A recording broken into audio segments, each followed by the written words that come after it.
Hai, Assalamualaikum semua. Anak-anak murid Ustazah sihat ke hari ini? Ustazah harap semua berada dalam keadaan yang sihat. Jadi, hari ini Ustazah nak bawa awak semua mengembara melihat alam sekitar. Semua dah bersedia? Jom mengembara bersama Ustazah Nandra. Cuba awak semua lihat, cantik kan pemandangan ini? Ada air terjun, ada gunung, ada awan, ada sungai, ada rumput dan macam-macam lagi yang ada. Jadi seronok kan bila kita tengok pemandangan yang indah seperti ini? Baiklah, seterusnya kita akan masuk kepada pelajaran kita hari ini, iaitu bertajuk Hargailah Alam. Perkara yang pertama kita perlu tahu adalah pengertian alam sekitar.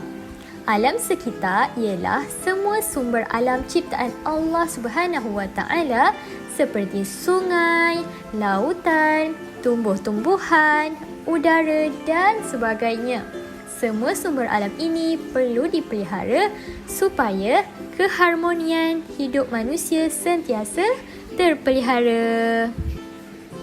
Jadi, bagaimana cara untuk kita beradab terhadap alam sekitar? Okey, sekarang kita akan tengok adab terhadap alam sekitar yang pertama. Mengawal aktiviti pelepasan asap daripada kilang atau kenderaan yang mengandungi bahan kimia berbahaya. Bagaimana?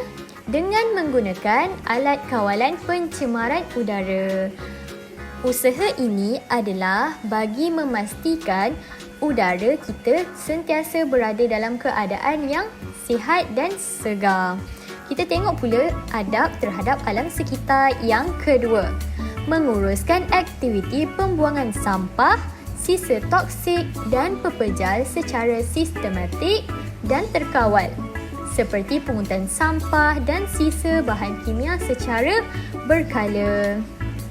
Hal ini supaya sisa toksik, sampah tidak bersepah-sepah dan sungai sentiasa terjaga dan bersih.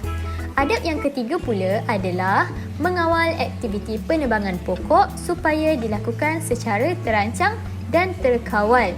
Kenapa kita tak boleh tebang pokok?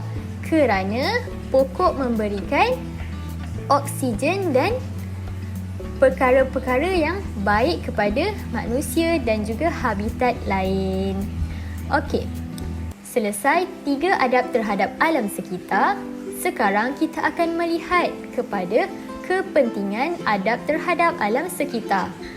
Baiklah, kenapa kita kena beradab terhadap alam sekitar ni? Supaya kita dapat menikmati udara yang segar. Kepentingan yang kedua adalah bagi menjamin kesejahteraan dan kesihatan manusia dan juga habitat-habitat yang lain. Kepentingan yang ketiga adalah supaya keseimbangan alam terpelihara. Kepentingan yang keempat adalah untuk meningkatkan sumber pendapatan. Kenapa? Kerana antara sumber pendapatan manusia adalah berasal daripada alam sekitar seperti tumbuh-tumbuhan, haiwan dan sebagainya. Dan kepentingan yang kelima adalah supaya habitat flora dan fauna kekal terpelihara sehingga bila-bila. Okey, selesai kepentingan terhadap alam sekitar. Sekarang kita akan tengok pula akibat mengabaikan adab terhadap alam sekitar. Bila kita tak jaga alam sekitar, perkara-perkara ini akan berlaku. Apa dia? Yang pertama, akan berlaku ketidakstabilan alam. Yang kedua, akan berlaku pencemaran udara. Udara ini sangat penting kepada kita dan juga habitat-habitat lain. Kalau udara tercemar, nanti manusia dan juga habitat lain akan sukar untuk bernafas. Akibat yang ketiga, akan berlakunya pencemaran air. Air juga merupakan sumber yang penting bagi manusia. Oleh itu, kita kena jaga air dengan bersih. Akibat yang keempat adalah akan berlaku kepupusan habitat dan hidupan. Dan seterusnya, pendapatan penduduk akan terjejas apabila habitat dan hidupan alam sekitar ni musnah atau pupus. Jadi manusia pun dah tak dapat nak cari pendapatan. Dan akibat yang terakhir adalah akan berlakunya hakisan tanah dan juga bencana alam yang lain.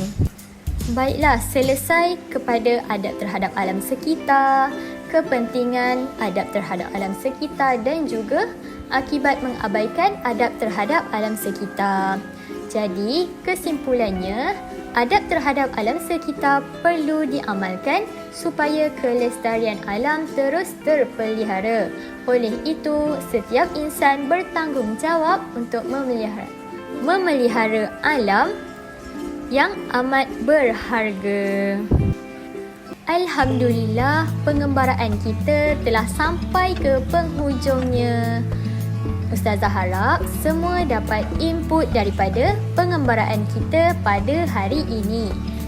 Dan Ustazah harap semua dapat mengamalkan adab terhadap alam sekitar dalam kehidupan seharian.